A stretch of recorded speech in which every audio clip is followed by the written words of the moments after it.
Welcome back to the Forge of Sagas. In this installment of our Terrain Essential series, I'm going to be showing you all how I built and painted 40 pieces of completely modular terrain for less than the cost of a box of Space Marine Intercessors, which at time of filming was $60 US. This is an incredibly approachable build for any hobbyist, as the only materials we're going to be using are dollar store foam core and white PVA glue, and the only tools you'll need is a box cutter or a hobby knife, a metal ruler, a pencil, a toothpick, and a tinfoil ball. You'll also see me using a speed square because it helps create some really nice clean lines, but it is technically not a requirement if you don't want to pick one up or don't already have one. But with the materials and equipment list out of the way, and with no further ado, let's get started. To get started, we're going to grab a sheet of foam board and trace out the base of one of our buildings. I'm adding a sidewalk element, so I've measured out a 16-inch square. But if you don't want to have the sidewalk sticking out, you can just go ahead and measure a 12-inch square. Once you've got that measured out, we're going to grab a box cutter and cut it out. Use a series of small cuts rather than trying to chop through the entire piece of foam core in one go, as that will leave you with a much cleaner line. I then cut out a second square measuring 12 inches on each side, and I use my speed square to mark out a 1-inch and half-inch line. I then traced these the entire length of the square using my metal ruler. Once all the lines were drawn, I came in with my box cutter and started cutting along the outer lines, making sure I didn't cut all the way through the foam. We want this outer piece to be a little bit of a ring that's going to go around our floors and our ceilings. You'll see what I mean in a little bit. Once we've safely removed that outer ring, we can just go ahead and cut off these little half-inch strips that we've marked out. Don't throw them away, we will be using them later, but we don't need them for this step. Before we glue anything together, we want to take the paper off, as it can warp the foam board a little bit. The fastest way to do this is to grab some rubbing alcohol and just go ahead and spray the piece. Once it dries, you'll be able to peel the paper right off. As you can see, it's dry, and I just grab it in the corner and it peels off nice and cleanly. With only one side of the paper off, you can see it's even more warped than it was before. But we're going to go ahead and repeat the process by spraying the paper, letting it dry, and peeling it off. Make sure you do this process in a well-ventilated environment, otherwise you're going to be breathing in a lot of those alcohol fumes, and it's not good for you at all. As you can see, we've taken out 95% of the warping, and the rest of that we'll take care of when we glue this piece together. Now it's time to assemble our first floor. As you guys can see, I traced out some lines in the foam to make sure that everything was centered. Here you can see me using Eileen's Tacky Glue, which generally is one of my preferred glues, but I tested a bunch of different glues just to see if there was any real difference in the long term between using a cheaper alternative or this, which is a little bit more pricey just because you have to buy more bottles. At the end of the day, you can do this with standard Elmer's white PVA glue. You don't need anything special. Regardless of what type of glue you decide to use, we want to make sure that everything is pressed down firmly and that we have the right measurements. The most important part of this is having the half-inch gap on all sides. This is going to be really important in making our terrain set modular rather than static. I left mine to dry under some steel plates, but you can use anything that you want that's heavy and flat to ensure that everything dries nice and level. Another thing you're going to want to clean up is any glue that's oozing out, especially into our central gap. That will end up getting in the way of our walls once we go ahead and start slotting them in, so we just want to make sure that all our lines are nice and clean. Now that we've made our first floor, we're going to need to make a roof. It's the exact same process, however we're going to use 3 12-inch squares as we need to have a groove on both the top and the bottom of the piece. If you're creating a lot of these like I am, it pays to add a little bit of variety just to spice things up. An easy way to do this is to add some battle damage. As you guys can see, I just hacked a random section out using my knife, and then I went and replicated that on all of the other pieces I was going to glue to it, whether it was this outer segment here, or the inner 10-inch square. Don't worry if things don't 100% line up at the start. You can always go in and shave it back a little bit with your knife, or just leave it as is. This is, after all, where maybe the building got hit with an artillery shell, and so it's gonna look a little bit rough. You can also do this after you've glued everything together, and I would advise that if you're going to make the hole in the center. Again, I'm just trying to add a little bit of variety so that all of my roof tiles don't look exactly the same. Now it's time to cut out our walls. An easy place to get the right length for your wall is to go back to the L shape that you'll have left over from cutting out the floors and roofs.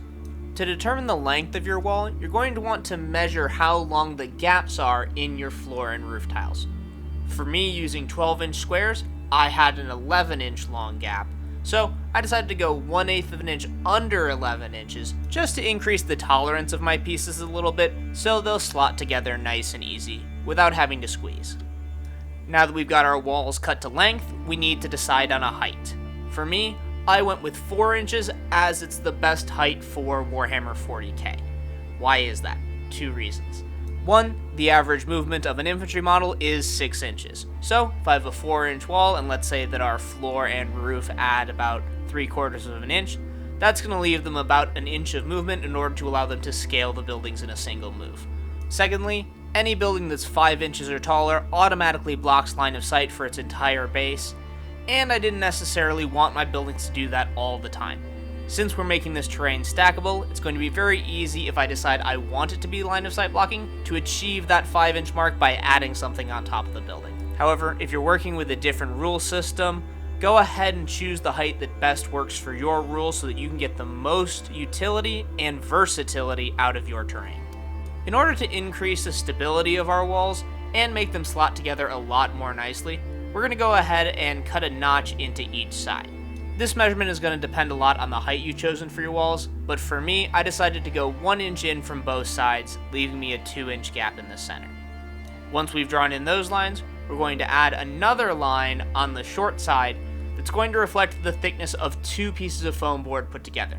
For me, that was 3/8 of an inch, but again, that'll depend on what the thickness of the foam core that you've got available to you is. Once we've got all of our lines traced out, it's time to start cutting. On one end, we're going to remove this 2-inch section from the middle, and on the other end, we're going to remove the 1-inch sections from the outside. This is going to make it super easy for our walls to slot together really nicely. For our full set of walls, we're going to need 8 of these, so go ahead and repeat this process 7 more times. Now that all of our wall sections are ready, it's time to start adding some details, namely doors and windows. Instead of going with the stereotypical Gothic architecture that we see in most 40k terrain, I decided to switch things up a bit and go with a little bit more of a modern kind of Art Deco / turn-of-the-century industrial style. I felt that this would make the terrain stand out a little bit from everything else you guys can find out there. Plus, to be honest with you, straight lines are a lot easier to cut than the curved lines that we see in most of the Gothic windows. In order to increase the stability and durability of the terrain, since I'm using dollar store foam board and it's a little bit thin, I decided to double layer every wall. So, once I'd cut out the first one, I could very easily use it as a template to trace out the second one. Once you've got them all cut out, we can start gluing them together. You see me here again using the tacky glue, but again, white PVA glue works just as fine, and it's definitely the cheaper alternative. Now, you can see in some of these pieces that I've gone ahead and left some of the windows not cut out. This is going to allow us to have some true line of sight blocking elements in our terrain. Since I'm mostly a 40k player, the rules interaction I was paying attention to here is that if you are inside a piece of terrain that would otherwise be obscuring, you use true line of sight instead of the terrain actually hiding you. So it's important to have those true line of sight blocking elements so that your units can actually take cover inside a building without the fear of just getting shot through the windows. Regardless of the specific rules for your favorite game, keeping those terrain rules in the back of your mind as you build things will help your terrain not only look really good, but perform the function you want it to on the tabletop. Occasionally in the process, you are going to make a small mistake, and you're going to have a little bit of an overhang or something that just doesn't quite line up 100% right.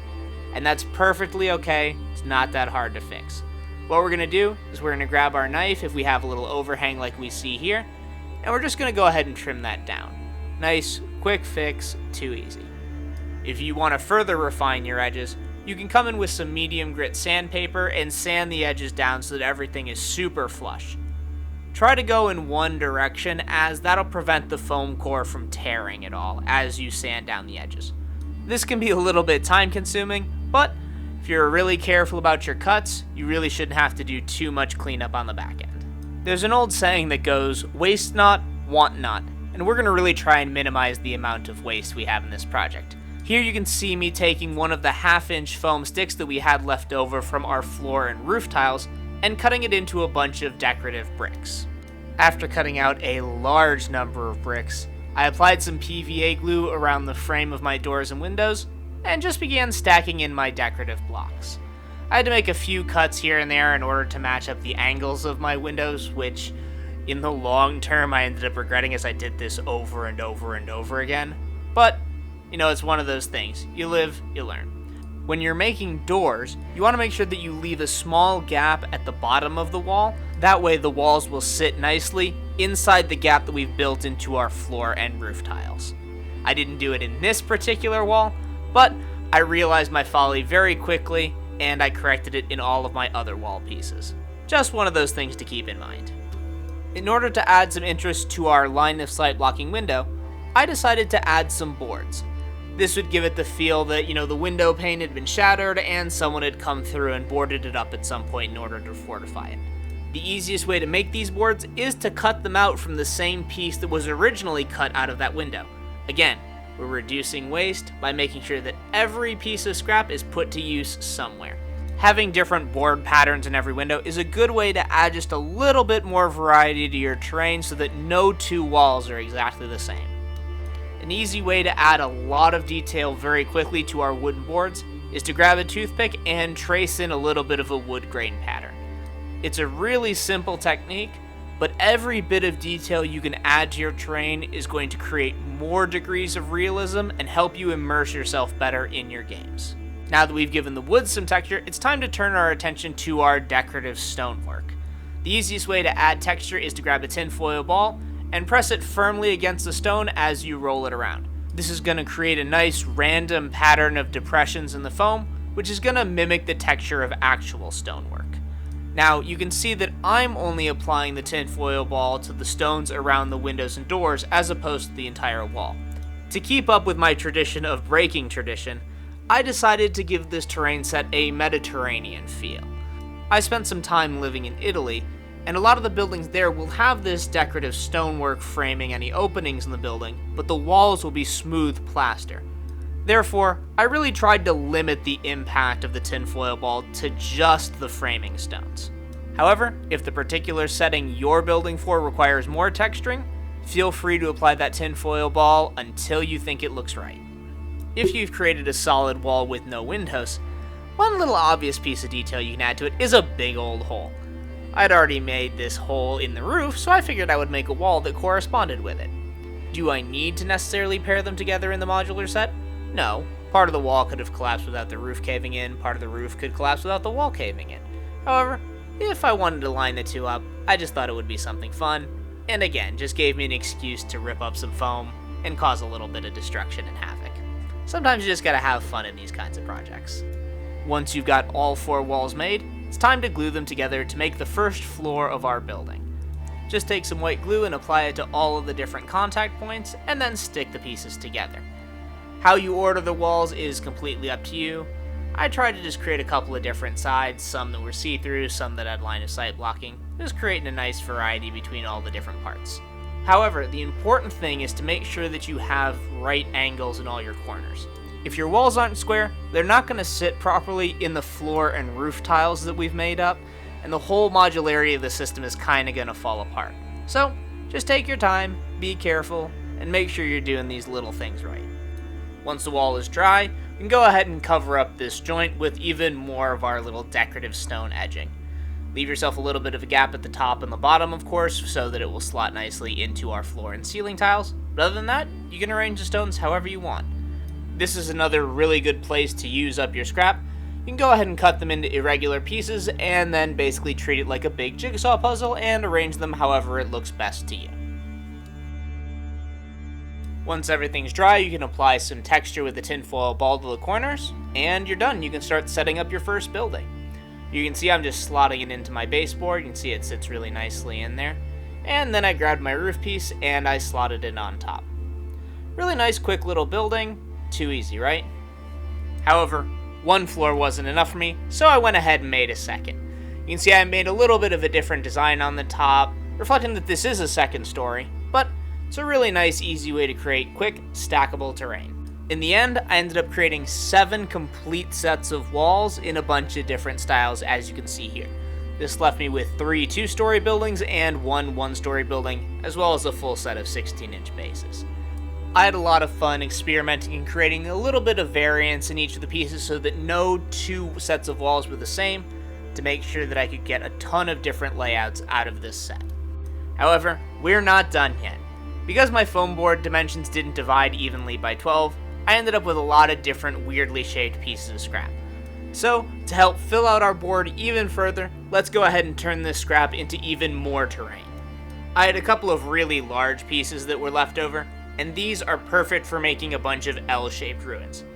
It really is just one of those classic builds that you can't go wrong with, and it's going to add a lot of versatility to our set. So, I cut out 2 identical sections that are going to make up my walls, and then I cut out 3 different squares that are going to make a section of a roof platform. To build this out, we're going to follow the exact same steps that I showed you in the wall and roof tiles, but obviously we're only going to do it on 2 sides. For the 1/2-inch strips on the outside, I grabbed some leftovers that came out of making the original floor and roof tiles, and just cut them to length. I said it before, and I'll say it again, this is one project where hanging onto your scraps until you're absolutely sure you're done is really important. The fewer cuts we have to make at this stage, the less additional scrap we're going to generate, and the more foam we can put into building more terrain. Before I put on all my fun little stone decorations, I had to do a little bit of a test fit to find out where I had to break the walls to create that convincing collapsed shape. Once I'd marked the place with a pencil, I came in with my box cutter and just sliced up the walls to give them a nice jagged edge. I then came and did the same thing on the roof, so I would know where I could carve away and still have the walls meet the roof at a believable location. Then it's time for one final dry fit just to make sure we're happy with the look of our L-shaped ruin. There's not really any value to these roof sections being removable, so I decided to just go ahead and glue them in place. This is also going to add a little extra bit of structural support since we don't have the full square of our walls sitting inside our roof and floor tiles. By the time I was done using up those really big pieces of scrap, I was able to make 6 different L-shaped ruins of various dimensions. You can see I gave some of them my first floor look and some of them my second floor look. They're going to be really easy to stack on top of our other buildings. You can go all the way up to the 3, or the 2, or just leave them as a one little L shape that sits on the tabletop. These can be a really nice addition to the buildings we've already built, especially that one that doesn't have a second floor, or you can go ahead and use these on their own. However, I still had plenty of scrap to go, so I also made some little L shapes that don't have roofs. These are going to be really nice to incorporate with our other L shapes as we can add them to the top and take them to that 5-inch height so they suddenly become obscuring for games of Warhammer 40k. You can also use them by themselves if you want. They make a nice little barricade or, corner of a building that's totally collapsed. The possibilities are endless, but I really like them because they don't require a ton of material to make, but they look really nice. In order to get that nice jagged top, I just cut out my window patterns as normal depending on the height of the scrap pieces I had, and then cut them down to size with my knife. At this point in the build, I had been crafting for about 50 hours, so I'll admit that I had a little bit of fun wreaking some destruction and havoc upon the things that I had already created. In addition to the 6 you've already seen, I also made this really big one for my 1-story building. I wanted to make sure that I hit that 5-inch height for obscuring terrain, and since I had more space with this than I had with any of my L-shapes, I figured I could do something nice and large. Again, just using up all my scrap in creative ways. But we've still got more to make. I took a bunch of these thin pieces that I had laying around and I decided to make myself a balcony in case I wanted to use 2 of my first floor designs together.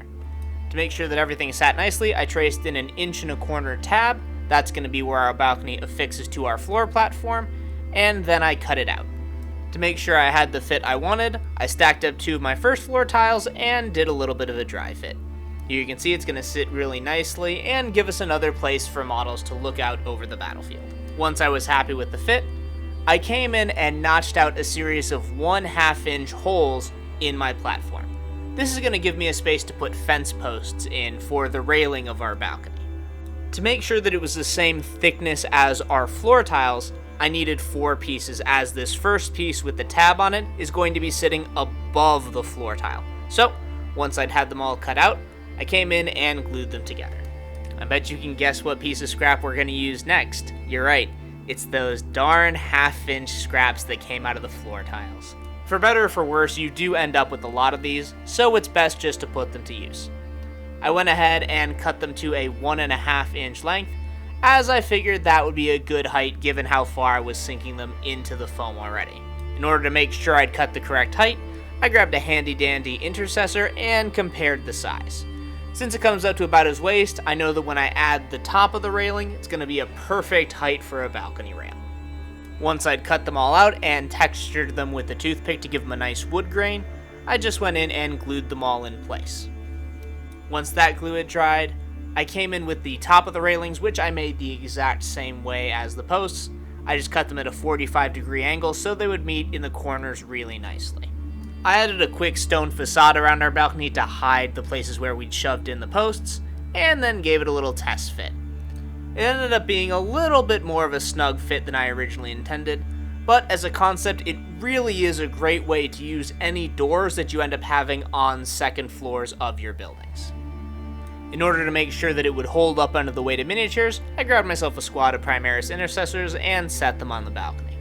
As we can see, it holds nicely even when I apply some pressure to it.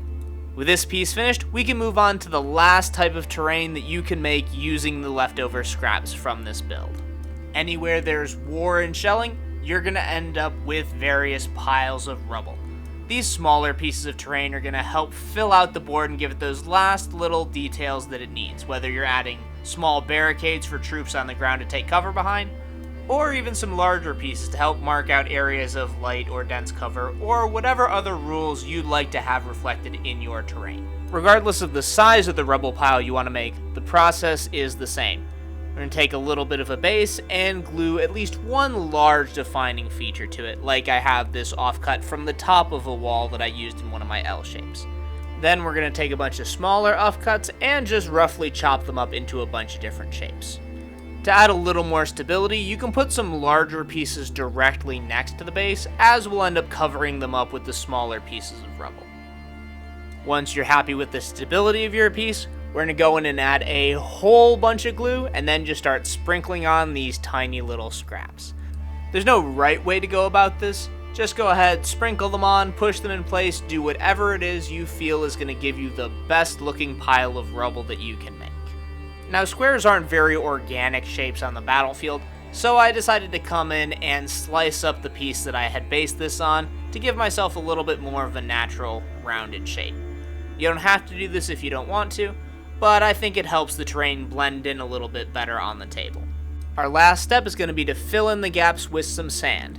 You don't want to do this while the glue is still wet, just so the sand has something to stick in. There's a bunch of places you can get sand for free, or you can get a bag like this at the dollar store nice and cheap.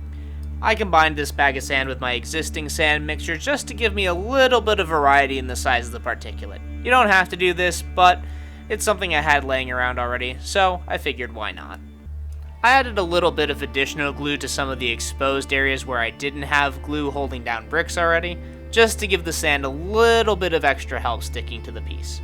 This was especially helpful around the edges, where there was just a little bit of a gap that could use some nice little bits of texture. After that was done, all that was left was to sprinkle some sand over my piece and let it settle in. I did this over my bucket of sand just so I didn't waste any sand, so that I could use it when I built all of the other different barricades and rubble piles that I wanted to make. In order to make this much larger rubble pile, I grabbed 3 different strips that I had and secured them together using a bunch of different pieces of foam. I just glued the small tab on top to the bottom 2, and it held them all together. You also see I used one of my window openings and this large cutoff from the edge of a floor. I then came in and cut out the outline of it, just so that I knew the size and the shape of the piece that I was going to be working with. I then started decorating it by adding in some much larger scrap pieces that I had laying around. This is going to help bulk out the terrain really quickly without having to just create this endless pile of really small pieces. I also took some more large pieces and added them to the top of my collapsed floor section, just to help create another area where there's a barricade that my models can take cover behind. Not only did this use up an absolute mountain of scrap pieces, but it also gave me the additional rules benefit of having this provide cover as well as being difficult terrain. I ended up making 19 different barricades until my motivation for building anymore finally ran out. But I figured at 40 pieces of terrain, counting each roof and wall section as one piece, I had done enough work. So now it's time to get to painting. In order to seal the foam and protect it against any damage that might come from washes or the spray paint that I was going to use to prime this, I applied a coat of Mod Podge to all of the exposed foam. You can see here that my Mod Podge is brown as opposed to its usual white, and that's because I mixed in a little bit of brown paint just to make sure that I didn't miss any areas, as white Mod Podge on white foam, it would be easy for me to miss a little bit. So, by giving it a little bit of color, I make sure that I get every little nook and cranny sealed and protected. Since I was going with a warmer, more Mediterranean color palette, I decided to start with a brown spray paint. After that, I grabbed some acrylic craft paint and applied an overbrush to all of the wall sections. Overbrushing is a lot like dry brushing, except you're looking for about 70 to 80% coverage, so you're going to leave a lot more paint on the brush. We still want to see a little bit of that base brown showing through, but we still want the color we've picked out for our walls to remain the dominant color. In most Mediterranean villages or cities, you'll see a lot of different colors on the walls of various buildings, and I wanted that to show through in the terrain, so I decided to go with 4 different colors. I'll list all of the colors in the description of this video, so you can go check them out yourselves. I also took a nice, warm, creamy brown and applied it as a dry brush to my floor tiles, just to help give them a little bit of variety of color as well. Now you can see that I did do a little bit of damage to this foam, and it still looks okay. But a way to prevent this from happening is to keep your spray can at least 12 inches away and really just miss the terrain. I got a little too close, that's on me, but it's one of those things that happens. As Bob Ross would say, we've had a happy little accident, and we're just going to go ahead and roll with it. The terrain still looks fine, and it's still going to perform the function we need it to. So, in the end, no harm done. Next, I came in with a nice tan and applied that to anywhere where I had created some masonry. Just helps it stand out a little better, makes it more unique and a little bit more visually striking. After that, I came in with a nice dark brown and filled in all of our boarded up windows, since it wasn't quite dark enough for wood. Just make sure that you get that paint all up into the corners using some smaller brushes if you have to, because you want to make sure you don't leave any of the original primer color left. After that had dried, I came in with a light dry brush of a lighter brown, just to give the wood a little bit more texture and to bring out that wood grain that we took such effort to carve in earlier.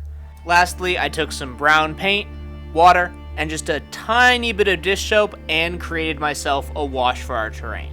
Normally I would do this using inks, but since we're on a budget, I figured we could just use what we already had available. I will leave a link to my favorite wash recipe from Black Magic Crafts in the description if you're interested in that, but for our purposes this will do. Go ahead and apply this liberally across all of your terrain pieces. You're going to want to especially focus on any of the stone masonry, that way the wash can help bring out those details that we pressed into the foam using the tinfoil ball. Before we get into our end of video showcase, it's time for a little bit of accounting. I said that I would make and paint this for under $60, so let's run the numbers. On the build side of this project, I used 18 sheets of foam board, 4 bottles of glue, and 1 bag of sand. All of these came from my local dollar store, so they each cost $1.25, leaving me with a subtotal of $28.75 for my building materials. To seal this terrain, it took me 2 8-ounce jars of Mod Podge at $4 a piece, and then to spray all 40 pieces, it took me 2 cans of spray paint at $5 a piece. For my acrylic craft paints, I had 1 large bottle of the brown, and then 8 smaller bottles of the various colors I used elsewhere. The large bottle was $3, and each of the smaller bottles was 89 cents.